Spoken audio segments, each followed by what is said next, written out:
बिस्मिल्लाहिर्रहमानिर्रहीम अस्सलाम वालेकुम। आज हम पढ़ेंगे विलियम शेक्सपियर के बारे में, जो कि 1564 में पैदा हुए और 1616 में इनकी डेथ हुई और इन्हें सोल ऑफ एन एज कहा जाता है। अगर हम एलिज़ाबेथन एज को in true sense age of Shakespeare कहें तो ये गलत नहीं होगा। अर्ली ईयर्स अगर हम शेक्सपियर के देखें 1564 से 1582 तक, तो 26 अप्रैल को पैदा हुए। स्ट्रेटफोर्ड अपॉन एवन जगह है। कुछ लोग जो हैं वो 23 अप्रैल को कहते हैं, सेंट जॉर्ज डे पे इनकी बर्थडे। बहुत अर्ली लाइफ के बारे में इनकी इन्फॉर्मेशन नहीं है, तो इसलिए बहुत ज़्यादा क्लैरिटी नहीं है उनकी डेट ऑफ बर्थ के हवाले से। थर्ड थे 8 बच्चों में जॉन शेक्सपियर के, जो कि एक ग्लोवर भी थे, एक एल्डरमैन भी थे, और इनकी वालदा का नाम था मैरी आर्डन, जो कि एक वेल्दी कैथलिक फार्मिंग फैमिली से थी। इन्होंने किंग्स न्यू कॉलेज स्ट्रेटफोर्ड में अटेंड किया, जहाँ लैटिन, रेट्रिक और क्लासिक्स सीखी। वहीं से उन्होंने ओविड, सेनेका, प्लॉटस वगैरह सीखे, और वो कभी भी यूनिवर्सिटी नहीं गए। इसीलिए हमने यूनिवर्सिटी विट्स में देखा कि रॉबर्ट ग्रीवी जो हैं वो उनको अपस्टार्ट क्रो कहते हैं। 18 साल की उम्र में एनी हैथवे से शादी की, जो 26 साल की थी। उनकी पहली चाइल्ड जो हैं सुजैना, वो 6 माह बाद ही पैदा हो गई थी। तो उनकी उसके बाद 1585 में उनकी ट्विंस पैदा हुए, Hamnet and Judith.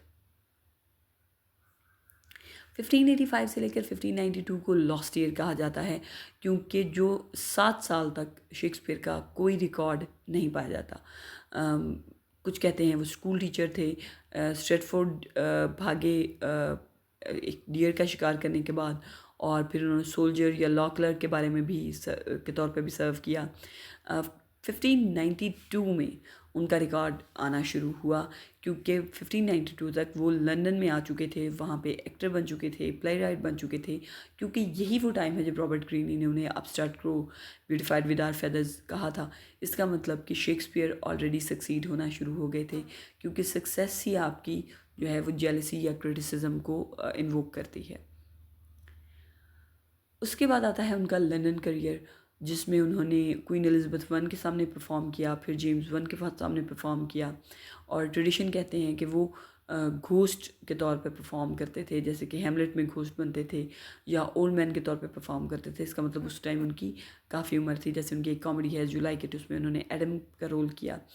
Play right भी थे, शेयर होल्डर भी थे, यानी खुद लिखते भी थे, और ख़ुद जो उनकी थिएट्रिकल कंपनीज़ हैं उनमें उनका हिस्सा भी था। जैसे कि लॉर्ड चैम्बरलेन्स मैन, जो कि बाद में किंग्स मैन हो गई थी, उसमें उनका हिस्सा था।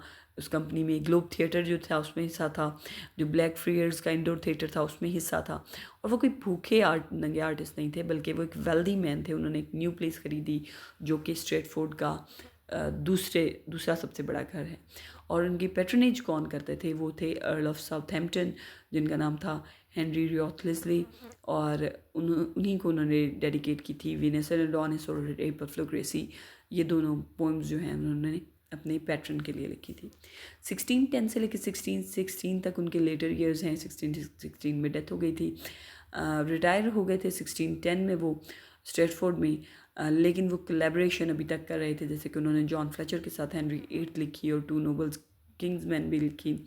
उसके बाद 23 अप्रैल 1616 में जो उनकी डेथ हो गई, जो कि कुछ लोगों के मुताबिक उनकी 52nd बर्थडे भी थी। उन्हें होली ट्रिनिटी चर्च स्ट्रेटफोर्ड में दफनाया गया, जिसमें ग्रेव स्टोन पे कर्स लिखी, जिसमें लिखा था कि and blessed be the man that spare the stone and cursed be he that moves my bones.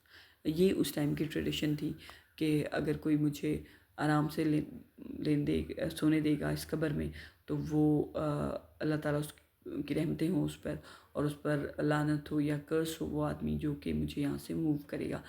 इसी तरह की सिमिलर हमें जो फ़ाराओज़ के पिरामिड्स हैं उन पे भी मिलती हैं। अच्छा, अब वर्क्स जो हैं क्रोनोलॉजिकल और थीमेटिक सर्वे, इसमें स्कॉलर जो हैं वो डिवाइड करते हैं शेक्सपियर के करियर को 4 पीरियड में। पहला उनका अप्रेंटिसशिप है, दूसरा उनका कॉमेडीज़ और हिस्ट्रीज़ का दौर है, तीसरा उनका ट्रेजेडीज़ का दौर है, और चौथा रोमांसेस का दौर है। तो जो फर्स्ट पीरियड है, जो कि अप्रेंटिसशिप का है या अर्ली एक्सपेरिमेंट्स हैं, जो 1589 से 1594 तक है, उसमें उनके की प्लेज क्या हैं? टाइटस एंड्रोनिकस है, कॉमेडी ऑफ फेरर्स है, हेनरी सिक्स की ट्रिलॉजी है, और रिचर्ड 3 है। तो टाइटस एंड्रोनिकस बहुत ही वायलेंट प्ले है, इसमें रेप है, म्यूटिलेशन है, कैनिबलिज्म है, ये एक रिवेंज ट्रेजेडी है सेनेकन मॉड की, जिसमें ऑन स्टेज वायलेंस दिखाया जाता है। और क्रिटिक्स ने कभी कभार इसे एक बार डिसमिस भी किया था। अब वो कहते हैं कि बेसिकली ये रोमन ब्रुटैलिटी की डार्क पैरोडी है। उसके बाद कॉमेडी अफेयर्स है, ये एक फार्स है जो कि प्लॉटस के मैनिके पे बेस है। इसमें दो सेट्स ऑफ ट्विन्स हैं, यानी दो दो दो ट्विन्स के सेट हैं जो कि फीसियस में क्योस कॉज कर देते हैं। ज़ाहिर है मिलती जुलती शक्लें होंगी और दो किस्म के लोगों की, तो बहुत मसला पैदा होगा, तो वो एक कॉमेडी क्रिएट होगी। ब्रिलियंटली मैकेनिकल है, लेकिन शेक्सपियर की मास्टरी ऑफ टाइमिंग को रिवील करती है, क्योंकि इसमें टाइमिंग जो है कॉमेडी की बहुत ज़बरदस्त है। उसके बाद रिचर्ड 3 जो कि पहला ग्रेट शेक्सपियरियन विलन था। रिचर्ड जो है वो उसे डिफॉर्म कहा जाता है, वो विटी है, वो कैरिज्मेटिक है और टेरिफाइंग भी है। I am determined to prove a villain, ये उनका डायलॉग है। और जो प्ले एंड होता है रिचमंड की डॉन स्पीच के साथ, जो कि बॉसवर्थ है, जिसमें ऑर्डर जो है वो रिस्टोर हो जाता है। उसके बाद उनका सेकंड पीरियड है कॉमेडीज़ और हिस्ट्रीज़ का, जो 1595 से 1600 तक चलता है। और इसमें इस पीरियड में आप देखते हैं कि जो शेक्सपियर की पोइटिक और साइकोलॉजिकल एक्सपर्टीज़ है वो मैच्योर हो रही है। चार ग्रेट कॉमेडीज़ हैं, जिसमें एक मिडसमर नाइट ड्रीम है 1595 में, जिसमें लव है, मैजिक है, इरेशनल किस्म की हैं। तीन किस्म की दुनियाएं हैं, कोर्ट की अलग दुनिया है, लवर्स की अलग दुनिया है और फेरीज़ की अलग दुनिया है, और ये तीनों कोलाइड करती हैं। और bottoms transformation is one of the dramas kindest jokes. उसके बाद मर्चेंट ऑफ वेनिस है, जो 1596 से 97 तक है, और ये एक प्रॉब्लमेटिक जीनियस है शाइलॉक। वो कहता है कि उसे हीरो का एक गोश्त का टुकड़ा चाहिए, लेकिन वो खुद विलन भी है और विक्टिम भी है, हैज़ नॉट ज्यू आइज़। और इसमें कॉमेडी जो है वो थोड़ी सी तकलीफ देह होना शुरू हो जाती है जब सीरियस इश्यूज आना शुरू हो जाते हैं। मच अडू अबाउट नथिंग, इसमें मैरी वॉर है बीट्रिस और बेनेडिक्ट की, और इंग्लिश ड्रामा की ग्रेटेस्ट बिकरिंग जो लवर्स की है वो शो दिखाई गई है, और उसमें एक हीरो हैं। उसके बाद एज यू लाइक इट है 1599 में, जिसमें फॉरेस्ट ऑफ आर्डन को as space of exile and freedom के तौर पे यूज़ किया गया है। और जॉक्स की ऑल द वर्ल्ड स्टेज की जो स्पीच है वो अभी तक 7 एजेस ऑफ मैन में एक बड़ी डेफिनेटिव स्टेटमेंट रहती है। इनकी एक बड़ी मशहूर स्पीच जो है शेक्सपियर की ऑल द वर्ल्ड स्टेज, वो इसी कॉमेडी से है। मेजर हिस्ट्रीज इस दौर की क्या हैं?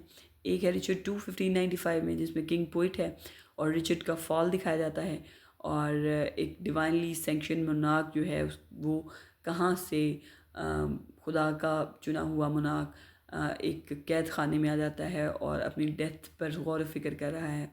और ये शेक्सपियर की हिस्ट्री में सबसे ज़्यादा जो है वो दुखी हिस्ट्री है।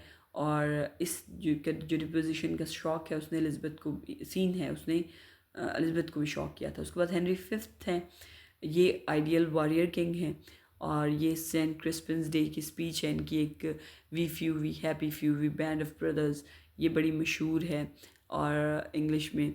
और उसके बाद लेकिन प्ले जो है वो अनईजी क्वेश्चंस छोड़ता है वॉर एंड नेशनलिज्म को लेके कि क्या ये दुरुस्त फैसले हैं। उसके बाद थर्ड पीरियड जो है वो उनकी ग्रेट ट्रेजेडीज़ का है, जो कि आप जिनमें से एक आप पढ़ भी रहे हैं 1601 से लेकर 1608 तक, और इसे आप वेस्टर्न ड्रामा का हाई पॉइंट भी कह सकते हैं। शेक्सपियर जो है अब वो इनवर्ड इश्यूज़ की तरफ सोच रहा है, consciousness, evil, suffering, fragility of meaning, life की फ्रिजिलिटी, ये सारे क्वेश्चन जो हैं वो शेक्सपियर ने एक्सप्लोर किए हैं। पहली ट्रेजेडी 1601 में हैमलेट, और ये हिस्ट्री का सबसे ज़्यादा एनालाइज किया जाने वाला प्ले है। और इसकी जो प्रॉब्लम है वो इंडिसीजन नहीं है बल्कि बर्डन ऑफ थॉट्स है, क्योंकि वो इतनी ज़्यादा थॉट्स में घिरा हुआ है कि वो उसको किसी भी एक्शन में आमादा नहीं कर सकती। उसकी ड्यूटी क्या है? बदला लेना, लेकिन उसका माइंड जो है वो अपनी जो इश्यूज़ हैं उनकी तरफ मुड़ा हुआ है, जिसे टू बी और not to be, that is the question. और जो प्ले है वो एक थॉटेड एक्शन है। थिएट्रिकलिटीज़ की अगर आप देखें, जो play with in a play है, और डेथ की जो इनएविटेबिलिटी है, जिसमें ग्रेवरी डिगर जो है वो निकालता है स्कल को, और फिर वहाँ पे वो देखते हैं कि सब ने ही मर जाना है।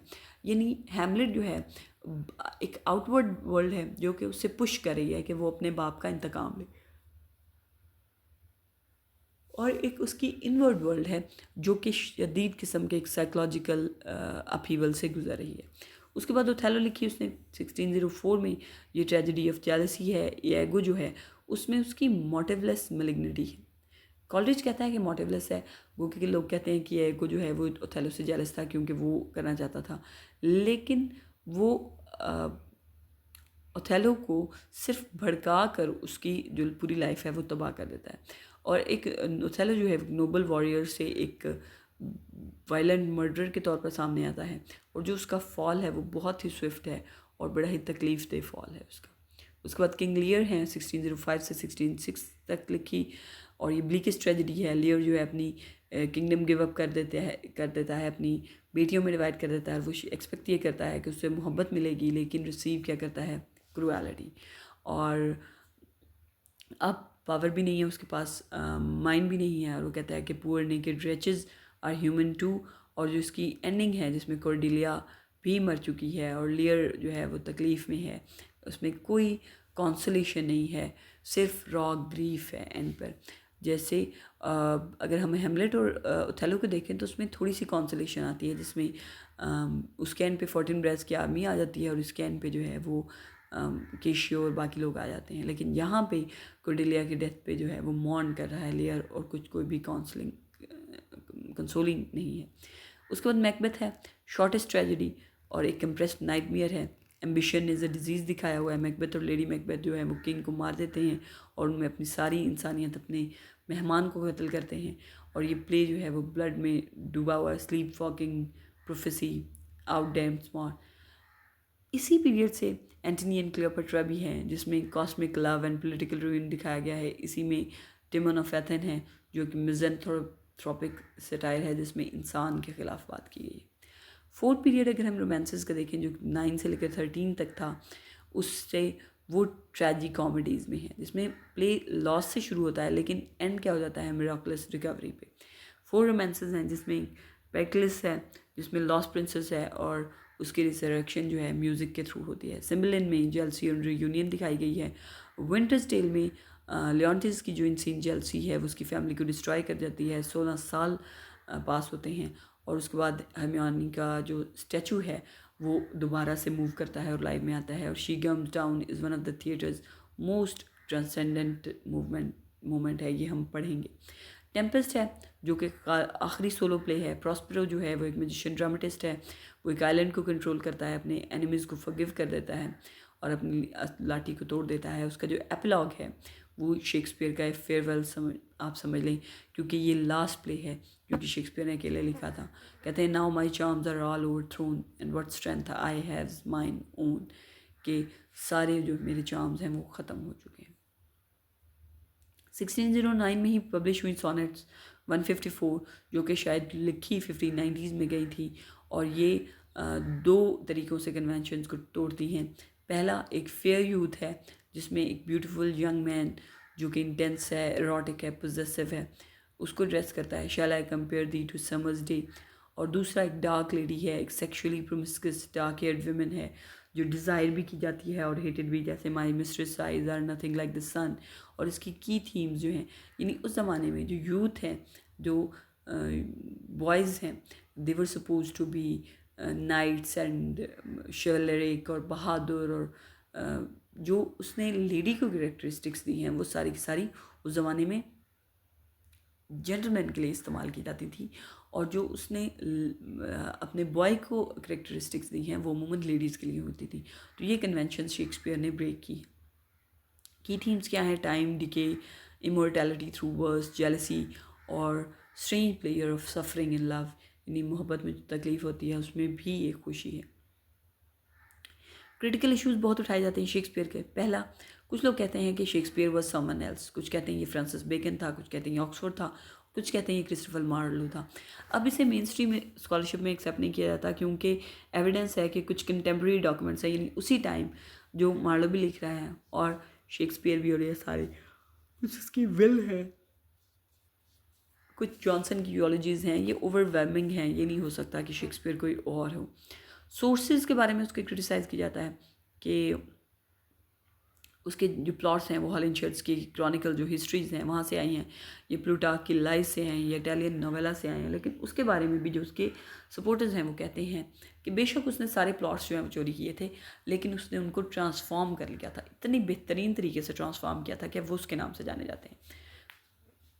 उसके बाद रीसेंट स्कॉलरशिप कहते हैं कि उसने कोलैबोरेट किया था हेनरी सिक्स में, टाइटस एंड्रोनिकस में, पेरिक्लस में, और हेनरी एट्थ में, थॉमस मिडल्टन, जॉन फ्लेचर और जॉर्ज पीली के साथ।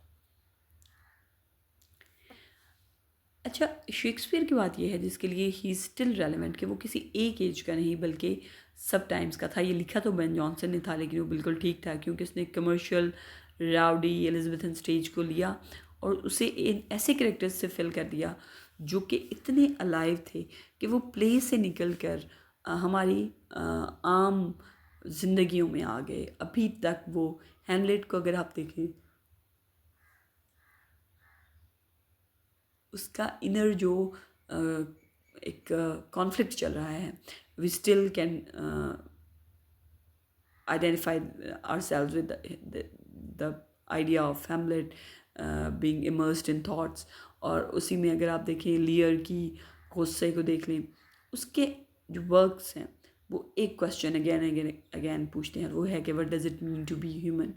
और अब 400 सालों बाद अभी तक ये सारे क्वेश्चन जो हैं वो रेलेवेंट हैं।